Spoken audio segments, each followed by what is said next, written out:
How can we improve our energy and how can we improve our longevity? Oh, that's like a very big question. I know, we need an answer. When you eat bad stuff, your sugar goes really up, so your insulin goes really up. Your first 15 minutes in the morning do dictate your energy throughout the day, and that will cause... Welcome to another episode of Truth on a Plate with MealPlanet, where we serve facts, not fads. Today we have a very interesting topic to discuss: energy and longevity with the Dr. Cherine Bazzane. Dr. Cherine is the head of the Integrative Wellness Clinic at CosmeSurge. She guides her patients into transforming their lives with science-backed practical tools. Dr. Cherine is a leading expert in health and preventive medicine. Dr. Cherine is one of the Arab's most influential health voices, with a very large community that trusts her guidance.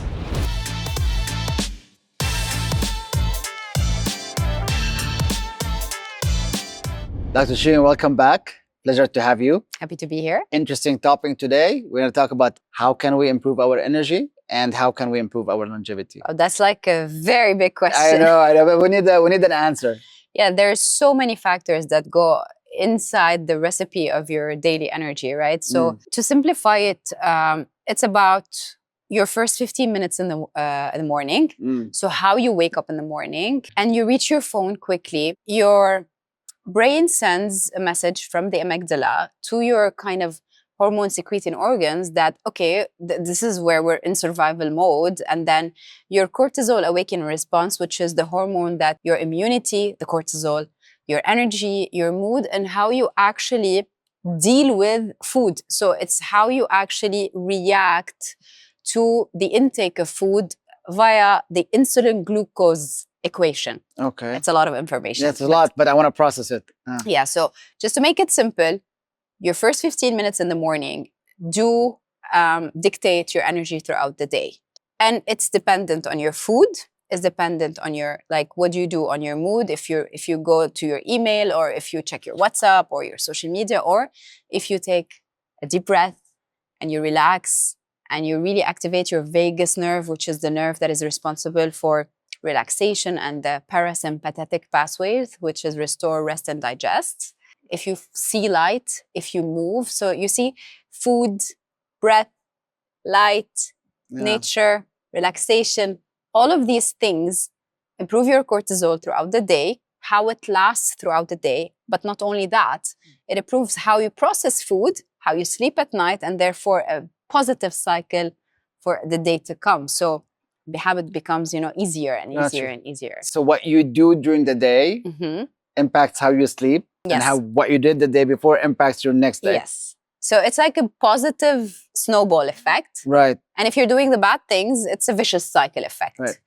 And so to simplify it, I would say the first 15 minutes of your day, but the first 15 minutes should have the positive planning for the day in terms of also food and of movement and of daylight and nature and breath and all of that. So we're saying good sleep, good food, good exercise, good movement. Yeah. And what else? Yeah, stress management, but you can put the stress management under many, chapters, I would say. So breathing, natural light, nature, connecting, avoiding bad, right? So whatever works for you, just know how to cope well with your stress. And then ultimately, you would reach the longevity equation. Yes. Right? So it's a daily stacking of good things that give you a longer, better, healthier life. When do we need to start? Before how long? Like to live that kind of life, if it has a name, I don't know if it has a name or not, to increase your energy that will impact your longevity. Scientifically speaking, if I want to answer not scientific, I would say as soon as possible. Right. Scientifically speaking, starting age 25, your physiological kind of, capacity or functions start to decrease. So you go backwards in time. From age 25, imagine how young this is. So from age 25, you should start really fixing your lifestyle. That's when the lifestyle is actually going downhill from a lifestyle perspective, because we have a lot of energy and we want to have a lot of fun, etc. Yes. But yeah, I guess it's not realistic for me, at least. Is it too late? No. I mean, Yeah. the 30s are more reasonable, right? Because you Right. start feeling that, Yeah. okay, in your 20s, you used to club all night, wake Yeah. up in the morning, but still be fine, right? Because your Correct. mitochondria, Yes. just the organelle or that generator of energy inside Yeah. your cell, is still really functioning. It's able to repair, it's able to give the good energy. But at 30, oh God, I don't want to not sleep. I'm going to feel like, really bad the second day. So you start noticing these things. So I would say as soon as you start noticing that you don't have optimal energy as you did before, you would really want to invest in that. You bring up a very, very valid point. If I travel, or when I travel, I come back, my recovery period of that traveling, even if it's just a short trip, I'm noticing now it's like 2 Longer. days. Yes. Right. I go out with friends and I stay up late. My recovery period is 2-3 days. Yeah. Usually in the past is I wake up, I'm okay. So is that part of the Of aging. Right. It's part of aging. Yeah. So what is aging? It's the inability of the cell to repair the damage that which time has inflicted on the cell. True. If like you want True to that. simplify it, Right. So how do we use food, and let's take the CosmeSurge meal plans as an example, to increase energy and longevity in the long run? Convenience is first, Yeah. because if it's convenient, it's going to happen. Right. And if it's planned, it most likely will happen. Right. When you don't plan food, you might, cook for yourself if you're good and organized and lucky you have someone to cook for you. You would eat well, but if you didn't plan it, then probably you would just order whatever is in front of you. Correct. Eat whatever is in front of you and delay your meals. Can you tell me like a science-backed answer, if possible, on how bad food decreases energy? Wow, it's so bad. First, it disrupts your gut health. So hydrogenated oils, leaky plastics, sugar really disrupt your gut microbiome, which is the good bacteria inside your gut that help your immunity and that help your repair and your longevity and a lot of other very good functions like mood. But also when you eat bad stuff, your sugar goes really up, so your insulin goes really up. And then what results out of that is an insulin crash and a sugar crash, right? Yeah. And that will cause your energy to crash as well.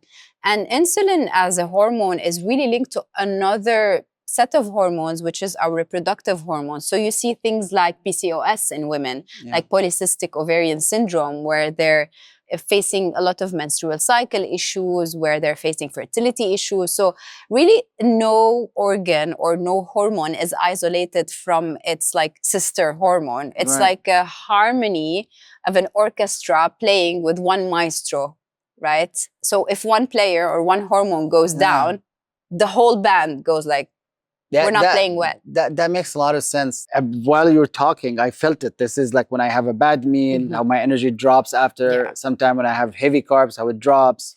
And if I actually had worked out that morning, it wouldn't drop as bad, but still will drop. So it's like it's all kind of connected. Yes, completely. Of course, movement plays a huge role, especially in the morning. Of course, you can work out at any time of the day. Better to work out than not to work out. Correct. But if you do it also in the morning in that window when you wake up and with natural light, you can't imagine how positive of an impact it is to your cortisol awakening response, to your cortisol levels throughout the day, to your immunity, to your energy, to your stamina, to your vitality, longevity. I mean, it's like, again, a positive impact. One last question. How do you recommend we eat every day? Like, do you like 3 meals a day, maybe 5, maybe 2, intermittent fasting to increase our energy level that actually fit our kind of lifestyle?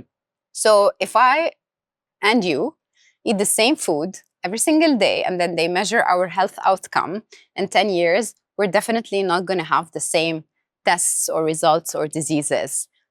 So to say that there is no one size fits all recommendation and there's not like a universal truth to what it should be. But give us a rule of thumb. A rule of thumb is to avoid the nasties, everything that comes in a box or a bag or a box, everything that's hydrogenated, refined, or, the bad stuff. Everyone knows the bad stuff.